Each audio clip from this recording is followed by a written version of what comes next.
Horoskopi ditor e martë, 24 shkurt 2026. Dashi, në këtë fazë është mirë të rishikoni ndonjë projekt që keni ndërmend.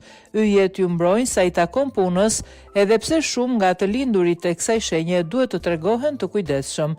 Gjatë kësaj dite puna do të jetë në plan të parë dhe do të rrezikoni të lini pas dore ndjenjat. Demi, do të përballeni me ndonjë përpjekje apo dyshim gjatë ditës së sotme. Venusi do të ketë ndikim tranzit në shenjë dhe ky është momenti për të jetuar me intensitet një histori dashurie dhe kjo gjë vlen si për historitë e lindura prej pak kohësh, edhe për ato më solide. Brenda pak kohësh do t'ju duhet të merrni një vendim të rëndësishëm lidhur me një martesë apo bashkëjetesë. Binjakët, gjatë kësaj dite duhet të mundoheni të bëni kujdes sidomos me ato që do të thoni, pasi mund të rëndojnë shumë tek të tjerët. Dita mund të jetë e shoqëruar me konflikte dhe debate shtërp, të cilat mund t'ju nervozojnë. Nëse duhet të lëvizni apo të bëni një udhëtim, yjet ju këshillojnë që t'i bëni gjërat me qetësinë e duhur. Lodhja do të ndihet në mbrëmje. Gaforia, kush duhet përballet me një testim bën mirë që në këtë moment të ruaj qetësinë. Është i pashmangshëm nervozizmi, ndaj bëni kujdes. Përpara jush do të hapen një sër mundësish, si dhe parashikohet një takim special. Kush jeton një lidhje në çift prej një kohe të gjatë, duhet të bëjë një analizë. Luani, nëse e keni jetuar një periudhë kritike apo disa gjëra që kanë lidhje me punën, ju kanë zhgënjur tashmë, mund të gjeni rrugën e duhur për t'ia dalë mban. Do t'ju duhen ende të luftoni, edhe nëse nuk e ngrini zërin, vështirë që dikush t'ju jap të drejtë.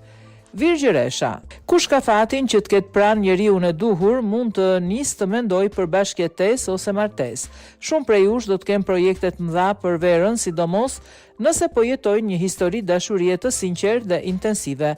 Ata që janë vetëm mund të marrin një propozim të bukur. Ka ardhur koha që të analizoni të ardhurat përpara se të hidhni hapa të rëndësishëm. Peshorja, nëse dikush është i bindur se është më mirë që të veproj vetëm, për të patur rezultate më të mira duhet të përveshmëngët sa më parë. Mund të keni kaluar momente krize në punë për shkak të mënyrës tuaj të vepruarit ose sepse dikush ju ka penguar në rrugëtimin e nisur. Ka disa situata problematike që krijojnë zgjidhje, ndaj bëni mirë që të mbani pranë njerëzit që vërtet ju duan. Akrepi, ka ardhur momenti të bëni disa ndryshime, duke u munduar që të mos acaroheni. Me gjasa do të pendoheni lidhur me ndonjë zgjedhje të bërë në të kaluarën, ndonse e keni të vështirë që të kërkoni ndjes. Në dashuri po jetoni një fazë mërzie dhe rënje, por pavarësisht kësaj, nuk do të thotë se duhet t'i jepni fund lidhjes. Shigjetari, do e gjeni vetëm përballë zgjidhjeve të rëndësishme lidhur me dashurinë. Megjithatë, shmangni shigjetimet e pavënda lidhur me një person që keni për zemër. Nëse jeni vetëm dhe nuk e keni gjetur ende dashurinë, mundësitë nuk do të mungojnë. Në punë, mos e humbisni optimizmin dhe humorin e mirë, pasi në këtë mënyrë do t'ja dilni të shkëlqeni. Bricjapi, disa çifte në krizë mund të vënë në diskutim ndjenjat e tyre. Vetëm lidhjet e forta dhe të konsoliduara ja dalin. Ata që janë vetëm do të vijojnë njohjen me një person që ju intereson. Ndikimi pozitiv i planetëve do të përmirësoj financat tuaja. Ujori, një hënë mjaft pozitive do t'ju lejoj që të sqaroni pozicionin tuaj dhe të liroheni nga një lidhje që ju mundon. Ata që janë vetëm janë në fazë rikuperimi dhe mund të kenë një takim të rëndësishëm. Në punë mos u druani, pasi situatat shumë shpejt do të vinë drejt përmirësimit.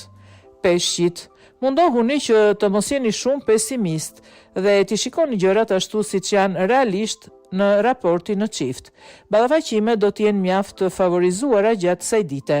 Ata që janë vetëm duhet i bëjnë sy të katër lidhur me njohje të reja. Në punë mund të merrni një detyrë të rëndësishme, por edhe të lodhshme. Gjithçka do të varet nga zgjedhjet tuaja.